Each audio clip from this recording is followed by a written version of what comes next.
SKOL Vikings, let's win this game. Vikings fan, things are getting hectic in Minnesota today. This team hit the offseason with the fan base's heart rate up. You have a head coach already feeling the weight of the 2026 season. You have a source saying a young, tough corner is a real draft target. You have one player tied to the future of the defensive boss. And brace yourself for this: the latest details on Jordan Addison and what led him into more off-field trouble.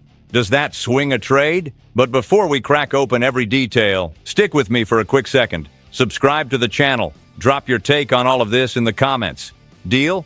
All right, let's get into the news. Look, you cannot pretend it is all no big deal anymore. The vibe in Minnesota is shifting, and the first guy who feels that is the head coach, Kevin O'Connell. He has done a lot since he got here. Stronger culture, a team that competes almost every Sunday. But the 2026 season is bringing the kind of pressure nobody loves to talk about. If you look at it cold, his record is strong. 43 regular season wins and 25 losses across 4 years. He opened with a 13-win season. He had a 14-win 2024 run and won Coach of the Year. He even helped revive Sam Darnold's career. That is not nothing. But there is a hole on the resume. 2 playoff trips, 2 first-round exits, and in the NFL, that becomes ammunition fast. When you look around the division, it stings even more. Right now, he is the only coach in the NFC North without a postseason win. Everyone else has at least one. That comparison is right in your face. You cannot dodge it. I do not think O'Connell is on the hot seat today. The Wilf family seems to like him, and the locker room, from what you can feel, respects how he leads. If anyone is closer to the red light, it might be General Manager Kwesi Adolfo-Mensah. But the standard rises when you keep knocking and never break through. Year 5 is not a project. Year 5 is results. And there is history here that matters. The last times this franchise missed the postseason in back-to-back years, the bill came due. That weighed on Mike Zimmer's exit after the 2020 and 2021 seasons. So if the 2026 season turns into another year without the playoffs, it is hard to picture everyone walking away untouched. Man, it even gives you a chill saying it out loud. And that brings us to the offseason issue that defines everything: quarterback. The Vikings cannot miss on this decision. If the plan is J.J. McCarthy, fine. But the plan has to be clear. Fix the mechanics. Put the kid in position to win big games. Not just learn, win. If the plan is to go get a proven name, then it better be a bold move. Because repeating the 2025 story and missing the playoffs again in the 2026 season changes the whole tone. This fan base in purple and gold is not buying easy excuses, and it does not have to be a total disaster to create heat. Imagine making the playoffs and getting bounced again right away. People will ask, what is missing? And that question sticks to the head coach whether he likes it or not. Tell me in the comments. Do you think the 2026 season is the moment O'Connell finally breaks through, or does the pressure swallow the whole thing? This is the kind of bleacher-level rid you only get from a fan who lives this team. And next, I am talking about a corner who is getting pushed into Minnesota's draft crosshairs. The kind of swing that can change a secondary. With how this defense struggled at times, you can feel the headache from miles away. The secondary needs new blood. It needs guys who show up ready to fight for snaps. And when mock drafts start pointing hard at a name, I stop and pay attention. The name right now is Avion Terrell, a Clemson cornerback. This is not savior talk, but it is the kind of bet that fits a long-running Vikings need. Minnesota has not nailed this spot easily, and every fan in purple and gold knows that pain. It has been a long chase. The latest push came from Pro Football Focus in a 2026 mock draft. They put Terrell on the board as a first-round possibility for Minnesota. The logic is simple. Help is needed in coverage, and his college resume pops. He has put up a strong PFF grade in back-to-back seasons, above 80. That does not guarantee anything, but it shows consistency. And consistency at corner is rare. There is also the bloodlines angle. Terrell is the younger brother of A.J. Terrell, who has played at a high level in the league. I know a last name does not cover receivers, but it can help between the ears. You grow up around routine and pressure. You grow up around what it means to live under the spotlight. When you watch how he plays, you get why people are talking. In zone, his eyes are quick. He reads the quarterback and closes space. In tighter coverage, he wants to get hands-on at the line and mess up timing. And I love one detail. He does not run from the run game. He gets in there and finishes tackles. That is attitude. Sure, Scouts will talk about size. That is normal. But Sundays in the NFL ask a different question. Can you win at the catch point when the ball is in the air? He has already shown he competes. He breaks up passes, finds interceptions, forces fumbles. He creates chaos. And good defenses live on that. Now picture the fit. A young, aggressive corner walking into a room that has to stop living in patchwork mode. If it hits, it changes the whole look of the secondary. It even changes how the coordinator calls the game. When you trust your corners, you blitz with more confidence. You disguise more. You suffocate more. But this draft talk is also a bitter reminder. If we are looking at a first-round corner again, that hole is still there. So it is not just pick a guy and done. It is develop him the right way. It is hit on a veteran too. It is build the position for real. And here is where it heats up. While the draft sits on the horizon, the present is demanding a major quarterback decision. And suddenly, Brian Flores' future starts moving pieces on that board. In a second, I will tell you how that can lock a plan in or blow it up. There are moments when a fan looks at the roster and thinks, okay, but who holds it down when the game tightens up? And this conversation now lands right on J.J. McCarthy. The Vikings missed the playoffs, and suddenly it is not just, is he the future? It is, how much risk can you take in the 2026 season? Here is the key point. The decision on McCarthy might depend on who is running the defense. Yes, I am talking about Brian Flores. A Pioneer Press columnist, Jace Frederick, raised the idea. And it makes sense in that gut-level bleacher instinct. If Flores leaves and the defense drops, the pressure next year changes. Expectations cool off.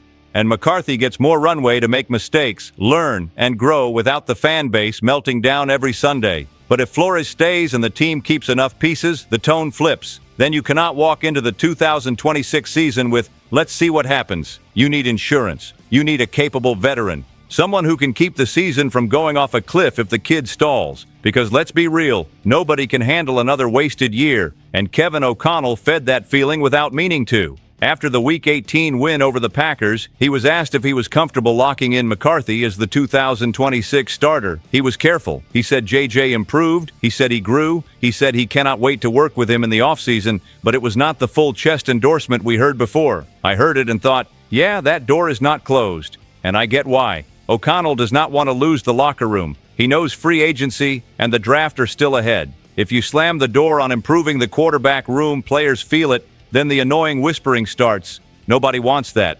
On Flores, there is a fresh update from Mike Florio at Pro Football Talk. The read there is that the Vikings are confident Flores only leaves if he becomes a head coach. So far, the most concrete thing is an interview with the Ravens. There has been noise about the Raiders and the Cardinals. People even tossed the Cowboys in as a coordinator destination. But right now, the real picture is simple. Either he gets a head coaching job or he comes back to Minnesota. And there is a factor that complicates everything. Flores' lawsuit against the NFL. That can chill out cautious ownership, even if nobody admits it.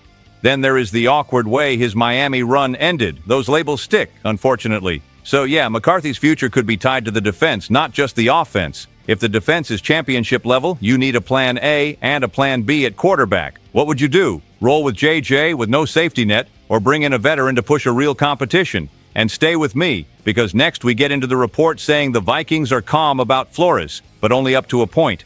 Let me tell you something. This Brian Flores story has turned into a soap opera, and soap operas get old fast, but it matters way too much to pretend it is just off-season chatter. His contract is set to expire, and that opens the door to every kind of rumor. Some even feel planted just to stir the pot. The talk right now is pretty direct. Inside the building, the Vikings do not seem worried about Flores leaving to be a coordinator somewhere else. The belief is that he only leaves if a head coach job comes through. That lines up with what Kevin O'Connell has hinted in interviews. He wants Flores back, and he talks like he expects it unless something bigger hits. The most recent update came from Mike Florio at Pro Football Talk, and he stayed on that track. Minnesota remains confident Flores returns unless he lands a head coaching job. And so far, the most concrete piece is an interview with the Ravens. Yes, there has been buzz connecting him to the Raiders. Yes, people have thrown the Cowboys into the conversation. But buzz is not a signed deal. What is real right now is Baltimore. And I will be straight with you, as a longtime fan who has seen plenty. If Flores stays, the defense can keep being the emotional engine of this team. Those aggressive calls, the nerve to send pressure, a defense that plays to steal possessions, that changes games. It changes how the stadium breathes. But if he leaves, you start a cycle over. new coordinator, new language, new rules, sometimes even different personnel decisions, and then the team becomes a puzzle, and that puzzle can take half a season to fit together. For the 2026 season, that is dangerous. There's another point people do not always say out loud. Flores still has two things working against him for a head coach job: the lawsuit against the NFL and the uncomfortable ending in Miami. I am not saying it is fair. I am saying in this league it matters when an owner wants peace. They look at the name and hesitate. That is why I do not rule out him returning to Minnesota even with openings out there. Now, there is an interesting wrinkle here. The Vikings might be so confident that Florio even floated the idea of a behind-the-scenes agreement. Like, we are aligned, and we are just not signing yet because you want to take your head coach interviews. That makes sense. You do not shut the door on a bigger opportunity, but you also do not cut the rope. And the fan base in purple and gold is stuck in that limbo. You want stability. You want to keep what worked. But you also know good coordinators become targets. That is the price of a respected defense. So for now, that is the picture. Flores only leaves if it is for the head coach chair, and that calms things down a bit. But it does not erase the tension. One phone call can change everything. And next, we are stepping into something heavier. This is not coach rumor talk. This is not a mock draft. This is off-field trouble involving a major name on the offense. And it hits the locker room, and it hits everyone who lives and breathes Vikings football. There are things you hear and you instantly get tired, because it is not the first time, right? And this time the situation involves Jordan Addison. But hold up, I am not going to drop his name like a screaming headline. First, here are the raw facts. Early Monday morning in Florida, police arrested a Vikings player. The allegation was trespassing. Soon after, it was confirmed it was Addison. According to case documents, the arrest happened around 3:46 a.m., and the location was reportedly the Seminole Hard Rock Hotel and Casino in the Tampa area. He was released later that afternoon after posting a $500 bond, and here is the problem. The fan base in purple and gold is not debating talent. He has talent. The problem is the pattern. Addison was already suspended at the start of the 2025 season because of the DUI case in Los Angeles in July of 2024. Before that, there was the wild 140 miles per hour traffic stop in Minnesota during his rookie summer.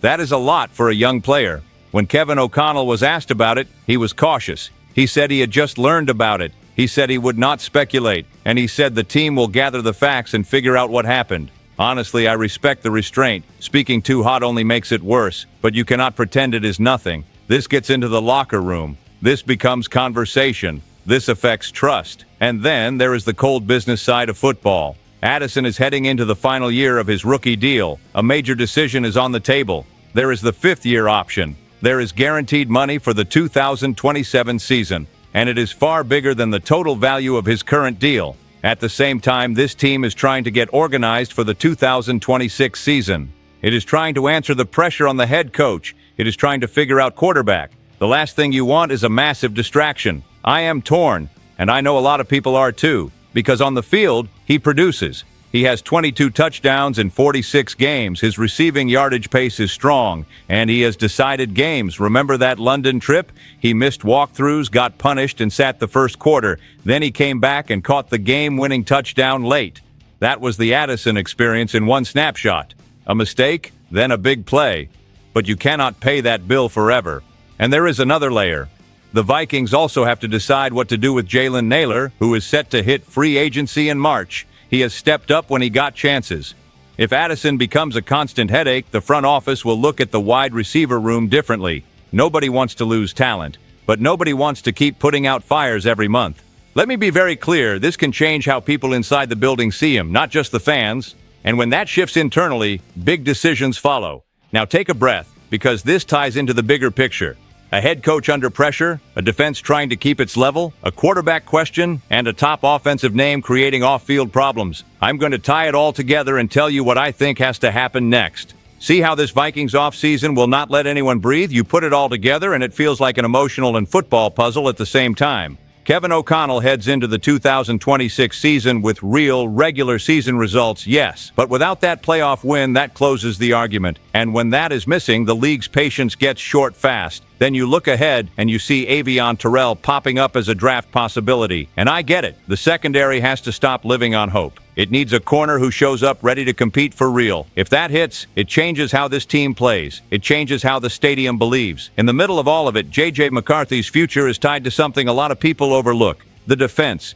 If Brian Flores stays and keeps the level high, you cannot walk into the 2026 season saying, "We will see." You need a real quarterback plan. If Flores leaves, the margin for error grows. But it grows in the worst way because you lose time trying to fit everything together again. And then comes the gut punch. Jordan Addison, again, in off-field trouble. That kind of thing wears down the organization's trust. It wears down the fan base, too, because you want to celebrate touchdowns. You do not want to spend the offseason reading arrest documents and waiting on statements. Here is my bold take. The 2026 season is when the Vikings decide whether they want to be a true contender or stay stuck in the almost there cycle. And to get out of almost, you have to be firm. You have to protect the locker room. You have to make hard decisions even when it hurts. And you have to align the offense and defense like a team that expects to win in January, not just show up. Now I want to hear from you. Drop your take in the comments, because this space belongs to everyone who lives and breathes Vikings football. What worries you most? The pressure on O'Connell, the direction with McCarthy, the Flores situation, or Addison getting himself in trouble off the field? Stay tuned. SKOL Vikings, let's go!